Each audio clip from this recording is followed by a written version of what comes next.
Halo, semangat pagi anak semua. Bagaimana kabarnya hari ini? Semoga sehat selalu dan tetap bersemangat. Kita bertemu lagi dalam channel ini. Hari ini kita akan membahas kisi-kisi ujian sekolah bahasa Indonesia. Tapi sebelum lanjut, jangan lupa untuk selalu mendukung channel ini dengan like, komen, dan subscribe-nya. Terima kasih. Kisi-kisi ujian sekolah bahasa Indonesia kelas 6 SD tahun 2022. Nomor 1, peserta didik mampu mengurutkan langkah-langkah dalam menentukan gagasan pokok dan gagasan pendukung. Nah, misalkan di sini diberikan beberapa langkah seperti contoh ini. Nah, nanti dari urutan ini anak-anak harus bisa mengurutkannya dengan benar. Nah, yang mana yang harusnya sebagai nomor 1, nomor 2, dan seterusnya. Nomor 2, disajikan sebuah teks, peserta didik mampu menentukan gagasan pendukung dari teks yang disajikan. Nah, anak-anak harus bisa menentukan gagasan pendukung dari sebuah teks. Nah, nanti akan disajikan sebuah teks. Nah, dari sebuah teks itu anak-anak harus mampu mencari yang mana yang merupakan gagasan pendukungnya. Nomor 3, disajikan sebuah teks.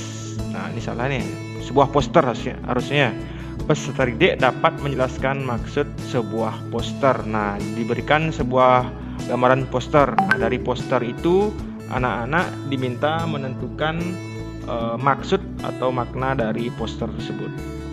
Nomor 4, disajikan sebuah teks, peserta didik dapat mendeskripsikan letak gagasan pokok yang diperoleh dari teks. Nah, misalkan nanti akan diberikan berupa beberapa teks. Nah, dari sini anak-anak harus bisa menentukan yang mana yang sebagai gagasan pokoknya dari nomor ini ya, 1, 2, 3, 4, 5 ya, dari kalimat-kalimat ini. Nomor 5, peserta didik mampu mengaplikasikan sebuah contoh teks wawancara tidak terstruktur. Nah, diberikan beberapa teks, kemudian anak-anak membuat contoh pertanyaan dalam wawancara, tetapi pertanyaan ini ya harus sesuai dengan teks yang diberikan. Ya, nanti di sana anak bisa memilih pertanyaan yang tepat yang sesuai dengan teks. Nomor 6, peserta didik mampu mengidentifikasi informasi yang terdapat pada sebuah teks wawancara. Dari wawancara yang diberikan, anak-anak diminta menentukan apa yang diceritakan dalam wawancara tersebut. Nomor 7, disajikan beberapa pernyataan, peserta didik mengidentifikasi unsur intrinsik sebuah cerita. Nah, silakan dipelajari kembali unsur-unsur intrinsik dalam sebuah cerita. Ya, dipelajari, dibuka lagi catatannya tentang unsur intrinsik dalam cerita. Nomor 8, peserta didik dapat menerapkan cara dalam membuat teks non-fiksi. Nomor 9, peserta didik dapat membandingkan ciri-ciri dari teks non-fiksi. Nah, untuk nomor 8 dan 9, silakan dipelajari kembali catatannya atau materi tentang teks non-fiksi. Pelajari tentang ciri-cirinya, bagaimana langkah-langkah dalam menyusun teks non-fiksi. Nomor 10, disajikan sebuah puisi, peserta didik dapat melengkapi bagian puisi yang tidak lengkap. Nah, misalkan contohnya nanti akan ada beberapa puisi, satu puisi maksudnya. Nah, di antara puisi tersebut ada satu kalimat yang tidak lengkap. Nah, nanti anak-anak akan diminta melengkapi kata apa yang tepat agar kalimat dalam puisi itu menjadi enak untuk dibaca. Ya, nanti anak-anak memilih di pilihan gandanya. Nomor 11, disajikan teks fiksi, peserta didik mampu menunjukkan tokoh antagonis pada teks tersebut. Nah, anak-anak menunjukkan dari teks yang diberikan itu siapa yang jadi tokoh antagonisnya. Nomor 12, disajikan soal, peserta didik mampu menentukan watak dari salah satu tokoh yang terdapat pada teks tersebut. Nah, tokoh-tokoh yang ada dalam teks itu anak-anak harus bisa menentukan wataknya ya, salah satu dari tokoh tersebut. Nomor 13, siswa dapat menguraikan ide pokok dalam suatu paragraf. Nanti disajikan sebuah paragraf. Nah, dari sana yang mana yang merupakan ide pokoknya. Nomor 14, siswa dapat menguraikan kalimat pengembang dalam suatu paragraf. Nah, diberikan sebuah paragraf. Nah, misalkan seperti ini contohnya. Nah, nanti dari paragraf tersebut anak-anak dapat menemukan yang mana yang sebagai kalimat pengembang. Nomor 15, siswa dapat menghubungkan suatu teks paragraf dengan kata tanya yang sesuai. Nomor 16, siswa dapat menentukan unsur-unsur yang terdapat pada iklan. Nah, akan pelajari kembali materi tentang iklannya ya. Pelajari tentang unsur-unsur pada sebuah iklan. Nomor 17, siswa dapat melengkapi isi dari suatu pantun. Nah, nanti diberikan contoh sebuah pantun. Nah, dalam hal ini nanti sampirannya saja ya, yaitu di baris 1 dan 2. Nanti anak-anak harus bisa melengkapi pantun tersebut untuk di bagian isinya ya. Nah, kira-kira dari pilihan ganda yang diberikan yang mana yang tepat agar menjadi sebuah pantun yang enak untuk dibaca atau didengarkan ya. Nomor 18, siswa dapat menyimpulkan suatu pernyataan yang berhubungan dengan teks non-fiksi. Nah, nanti akan diberikan sebuah teks. Nah, kira-kira apa sih kesimpulan dari teks tersebut? Nomor 19, siswa dapat menganalisa isi dari suatu teks eksplanasi. Nah, pelajari kembali tentang apa itu teks eksplanasi. Dari sana anak-anak diminta dari sebuah teks yang diberikan, nanti anak-anak diminta untuk menentukan tentang apa sih isi dari cerita atau teks yang diberikan tersebut. Nomor 20, siswa dapat menganalisa daftar pertanyaan yang tepat dari suatu teks. Nanti di sini dari pilihan gandanya akan diminta untuk membuat pertanyaan yang sesuai dengan kalimat yang diberikan ya. Dari pertanyaan-pertanyaan itu harus nyambung dengan kalimat yang diberikan ya. 21, siswa dapat menyimpulkan suatu teks non-fiksi dari pemaparan peristiwa. Nah, lagi di sini diminta untuk menyimpulkan ya dari suatu teks non-fiksi sekarang. Nomor 22, siswa dapat menyimpulkan jenis teks dalam suatu peristiwa. Nah, nanti akan diberikan sebuah cerita atau sebuah yang berhubungan dengan suatu peristiwa.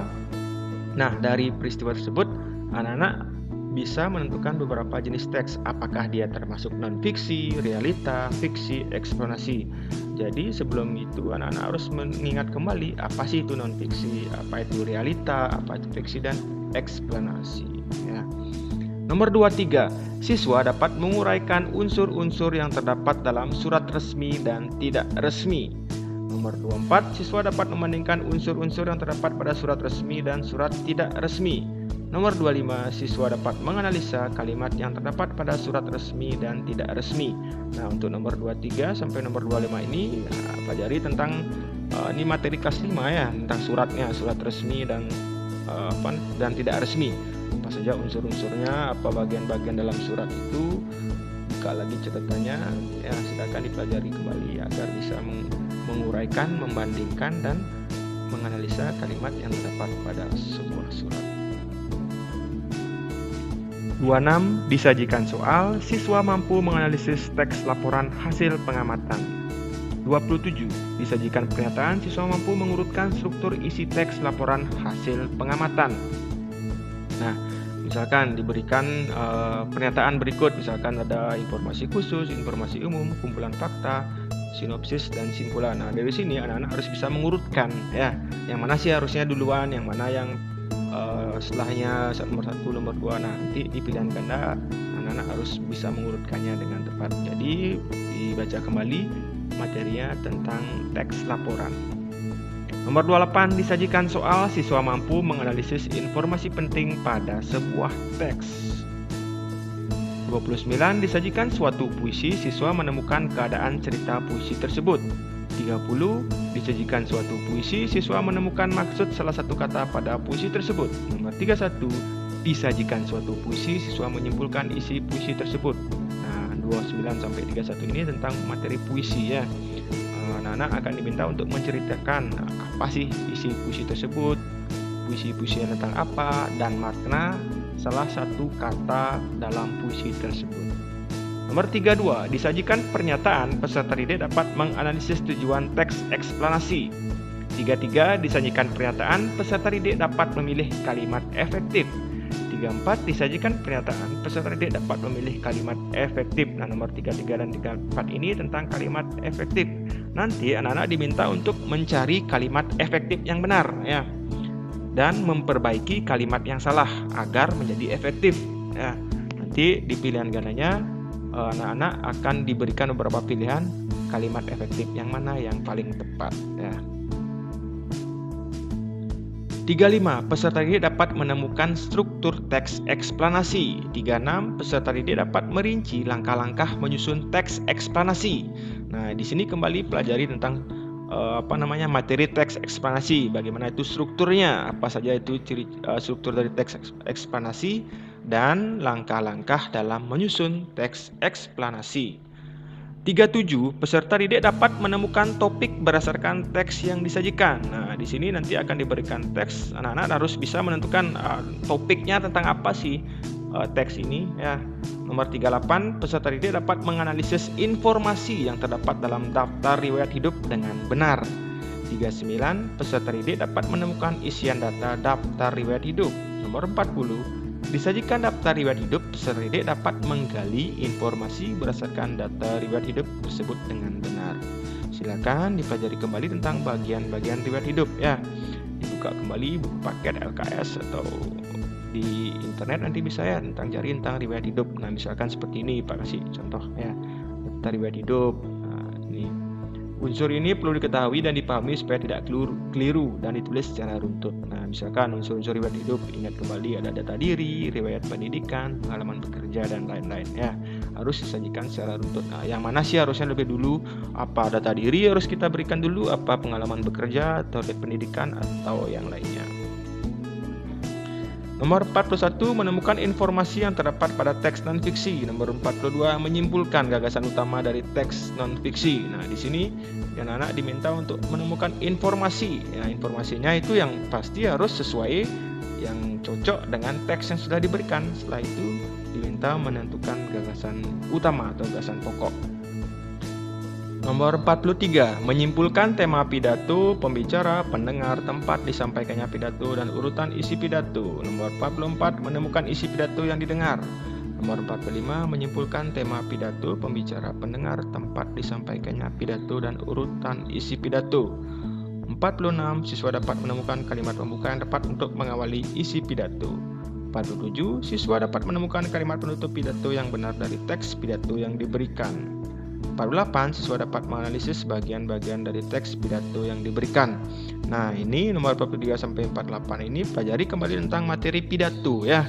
Apa itu bagian-bagian pidatonya, urutan dalam membuat sebuah pidato ya. Dari pidato itu apa sih yang harus disampaikan terlebih dahulu, apa kalimat pembuka, salam, kalimat penutup, dan isinya ya. Pelajari kembali tersebut nanti anak-anak agar bisa menjawab soal tentang pidato ini ya. Nomor 49, siswa dapat menganalisis amanat yang terkandung dalam sebuah teks. Nah, nanti disajikan sebuah teks, kira-kira amanat atau pesan apa yang disampaikan dari sebuah teks tersebut. Nomor 50, siswa dapat menganalisis tentang cerita fiksi. Nanti akan diberikan sebuah cerita fiksi. Nanti anak-anak harus bisa menganalisa isinya, apa itu tema atau topik yang diberikan dalam atau topik yang dibicarakan dalam cerita tersebut ya. Baik anak-anak, sekian video pembelajaran hari ini, semoga membantu dalam belajarnya. Terima kasih atas semangat belajarnya. Tetap semangat.